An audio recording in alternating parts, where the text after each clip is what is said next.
تکنیک کار جو ہیں، ٹیکنیکل جو لوگ ہیں، وہ بیٹھنا بند ہو گئے ہیں، وہ غور نہیں کر رہے، اس پہ بھی کام جاری ہے اور حتمی شکل نکالنے کی کوشش کی جا رہی ہے۔ مجھے تو آج اسلام آباد کے ماحول سے یہی لگ رہا ہے کہ یہ معاملہ رکا نہیں، نہ امریکہ کے اندر رکا ہے، نہ ایران کے اندر رکا ہے، نہ کہیں بیٹھے ہوئے باہمی لوگوں کے درمیان معاملہ رکا ہے، اور نہ ہی اس کے خلاف سازشیں رک رہی ہیں، وہ اسرائیل سے ہوں، ہندوستان سے ہوں، یا جہاں سے بھی ہوں۔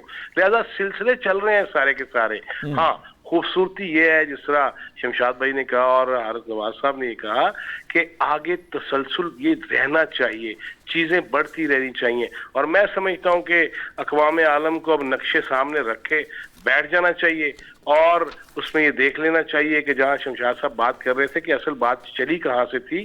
عرب ممالک نے جنگ کر کے دیکھ لی، فائدہ نہیں ہو سکا، بلکہ اسرائیل پھلتا پھولتا بڑھتا چلا گیا، اس کا اثر و رسوخ بڑھتا چلا گیا، اس کا امریکہ کے اندر اثر و رسوخ ہو، یورپ کے اندر ہو یا دیگر اقوام عالم کے اندر ہو، ان کا بہرحال اثر مالی طور پہ بڑھتا چلا گیا، وہ یکسو رہے۔ ہاں، ہمیں یہ دیکھنا ہے کہ ہم بحیثیت قوم آج تک کسی ایشو پہ یکسو ہیں یا نہیں ہیں۔ یہ چیزیں سیکھنے کے بھی، دشمن سے بھی سیکھا جا سکتا ہے۔ اور رہ گئی بات جہاں تک کہا گیا کہ کون سی ویڈیوز، کون سی تصاویر ڈونلڈ ٹرمپ کی اسرائیل کے پاس ہیں اور وہ ڈرا کے رکھتے ہیں، میرا خیال ہے کہ بین الاقوامی سطح پہ کسی معالج کا بھی اہتمام کرنا چاہیے جو ڈر سے نکالے ان کو اور اپنی ذاتیات سے نکال کے وہ بین الاقوامیات پہ آ جائیں اور دنیائے عالم کے بارے میں سوچیں، اپنے ملک کے بارے میں بھی سوچیں۔ اب ہمیں سوچنا اپنے ملک کے بارے میں ہوگا۔ اور آخری جملہ میں اپنے دو بھائیوں کے درمیان یہ کہنا چاہوں گا، دیکھیے جہاں یہ طے ہو چکا ہے نا کہ اب کسی ملک کے اندر جنگجو لشکر اس کی اجازت نہیں دی جائے گی، ریاست فیصلہ کرے گی، یہ آسان کام نہیں ہے۔ لہٰذا وہ دنیائے اسلام ہو یا دیگر قوتیں اور طاقتیں ہوں، آپ ہندوستان میں دیکھ رہے ہیں جو حالت ہے اس کی حکومت کی اور جو معاملات کی۔ انڈیا والے معاملے میں بات انشاءاللہ تعالیٰ کریں گے، میرے پاس وقت ختم ہو گیا ہے۔ ناظرین، بریگیڈیئر حارث صاحب آپ کا بہت بہت شکریہ، شمشاد صاحب آپ کا بہت شکریہ، جواد سعید صاحب آپ کا بھی بہت شکریہ۔ آج جو حل جس کی اس ناچیز کے پروگرام کے اندر جو دیا گیا ہے، میرے حساب سے وہ اتنا سنجیدہ بھی ہے اور اتنا قابل عمل ہو سکتا ہے اگر اس کو جو حکام ہیں، جو متعلقہ تمام تر ادارے ہیں، اگر اس کو اس سطح کے اوپر امپلیمنٹ کرنے کی کوشش کریں جس سطح پہ ایکسپیکٹ کیا جا رہا تھا شمشاد صاحب کی طرف سے یا بریگیڈیئر حارث کی طرف سے، تو R4 اور R4 کے بعد جو ہماری اجتماعی طاقت ہے اس کو اس حد تک بڑھا دیا جائے کہ وہ اسرائیل سے بات کرنے کے قابل بھی ہو جائے، نہ صرف بات کرنے کے قابل ہو بلکہ اس کا جو ایکسپینشن، جو گریٹر اسرائیل کا جو خواب ہے اس کو سکریپ کر کے رکھ دے، تبھی یہ سارا مسئلہ جو ہے سارٹ آؤٹ ہو سکتا ہے، کیونکہ یہ مسئلہ فلسطین سے شروع ہوا ہے۔ جب تک اس کا حل نہیں نکلے گا اس خطے میں استحکام نہیں آ سکتا۔ بالکل اسی طرح جس طرح ہم کہتے ہیں کہ ہمارے ہاں پاک بھارت معاملات اور یہ خطے کے معاملات اس وقت تک ٹھیک نہیں ہو سکتے جب تک مسئلہ کشمیر کا حل نہ کیا جائے۔ اقوام متحدہ کی جو پوزیشن ہے پوری دنیا کے سامنے ہے، وہ اب کسی طرح سے اس طرح کی کوئی امپلیمنٹنگ یا کوئی ایکٹیو باڈی نہیں رہی جس طرح سے لیگ آف نیشن نہیں رہی تھی۔ تو اس لیے اب ممالک کو اپنی سطح کے اوپر ہی اپنی سیکیورٹی کا انتظام کرنا ہوگا۔ پاکستان اس میں لیڈ لے سکتا ہے، پاکستان کو لیڈ لینی چاہیے۔ آج تک کے لیے اتنا ہی ناظرین، آئندہ کل کے پروگرام میں آئندہ موضوعات کے ساتھ حاضر ہوں گے۔ اللہ نگہبان۔